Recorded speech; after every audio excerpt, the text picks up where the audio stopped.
आप ये video YouTube पर देख रहे हैं तो हमारे चैनल को सब्सक्राइब करें और बेल आइकन को दबाना ना भूलें। तो इतना विरोध, भयंकर विरोध हो रहा है और उसके बाद हम सफल हो रहे हैं, क्योंकि सत्य के सामने असत्य के पैर नहीं होते, वो ज्यादा समय टिक नहीं सकती। तो परमात्मा ने अपने बच्चों तक इस ज्ञान को पहुंचाना है। पहले उस काल ने अपना जो कहा था कि मैं ऐसे ऐसे करूंगा, उसने सारा कुछ कर लिया। अब परमात्मा ने भी कहा था कि जब कलयुग 5500 वर्ष बीत जाएगा तब मैं फिर से अपना एक दास भेजूंगा या स्वयं आऊंगा और फिर तेरे सारे जितने दाव पेच हैं सब काट दूंगा, कटवा देंगे। जैसे काल ने दाव लगाया था कि पहले मेरे दूत जाएंगे और सबको मिसगाइड कर दूंगा, करवा दूंगा, उल्टे ज्ञान पर आधारित करवा दूंगा। पहले अंश हमारा जाई, पीछे अंश तुम्हारा आई। 12 पंथ करूं मैं साजा, नाम तुम्हारा ले करूं आवाजा। 12 पंथ नाम जो ले ही, सो हमरे मुख आन समोही। जाओ जोग जीत संसारा, जीवन माने कहा तुम्हारा। जीव तुम्हारा कहा न माने, हमारी ओढ़ हो बाद बखाने। और अनेक पंथ चलाऊं, या विद जीवों को भरमाऊं।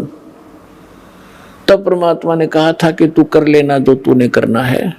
फिर हमने धर दिया समय, हमने ये ठीक रख दी, जब कलयुग 5500 बीत जाएगा फिर हम आएंगे या अपना कोई दास भेजेंगे। दास भेजा है तो परमात्मा साथ है, तो वो ही समझो साथ ही है, उनकी कृपा से सारा कुछ हो रहा है। तो परमात्मा ने कहा था, मालिक को मालूम था कि जब तक ये काल के दूत इन्होंने जो भी ज्ञान प्रचार करना है ये उसका ढोल पीट चुके होंगे। इनके अनुभव के इनके शिष्य भी अच्छी तरह उनके ज्ञान को ग्रहण कर चुके होंगे और 100 वर्ष इनको बीत चुके होंगे उस अज्ञान प्रचार करते हुए उन संतों ने, और उनकी पुस्तकें बन चुकी होंगी। तब मेरा दास जाएगा और उनको सदग्रंथों से मिला के दिखावेगा। तो परमात्मा के बच्चे उन दोनों की तुलना को देखकर तुरंत उस नकली को रिजेक्ट करके हमारे पास आ जाएंगे। परमात्मा ने ये दाव पेच रखा था। इसलिए धर्मदास जी से कहा था, धर्मदास मेरी लाख दुहाई, ये मूल ज्ञान अभी कहीं बाहर ना जाए।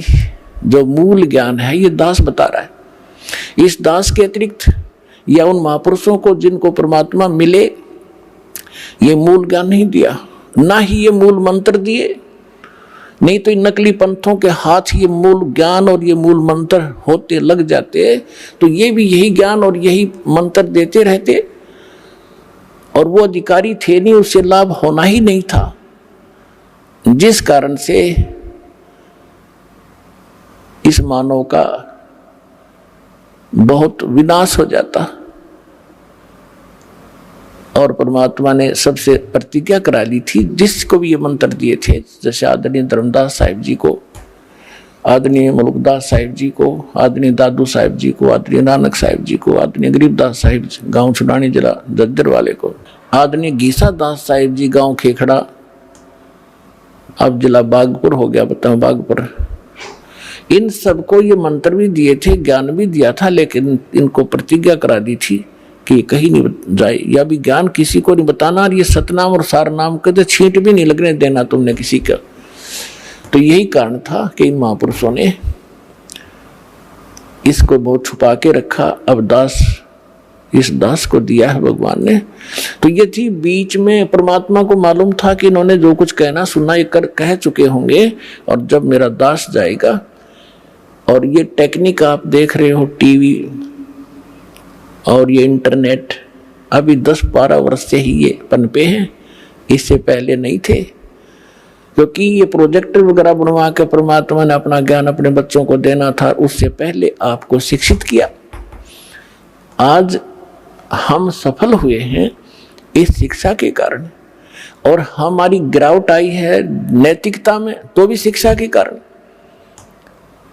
आप देखो, हम, क्योंकि दास ने दोनों जमाने देखे हैं। वो जमाना भी देखा है कि आपस में कितना प्यार होता था। हमारे चाचे ताऊ दूर दूर के रिश्तेदारों का गांव में एक दूसरे का सहयोग करते थे। किसी पर आपत्ति आ जाती थी, सब सारा का सारा गांव इकट्ठा हो जाता था, उसको हमदर्दी देते थे, हम तेरे साथ हैं, घबराइए मत, कोई बात नहीं, और इतनी मदद करते थे। वो आपत्ति एकदम भूल जाता था इंसान। और आज सोचा ही मर जाए तो बढ़िया जल्दी पड़ोसी, और अपने आप को पता नहीं क्या बना लिया, 2 अक्षर सीख लिए, कोई अफसर लग गया और कल मृत्यु हो जाएगी, गधा बनेगा।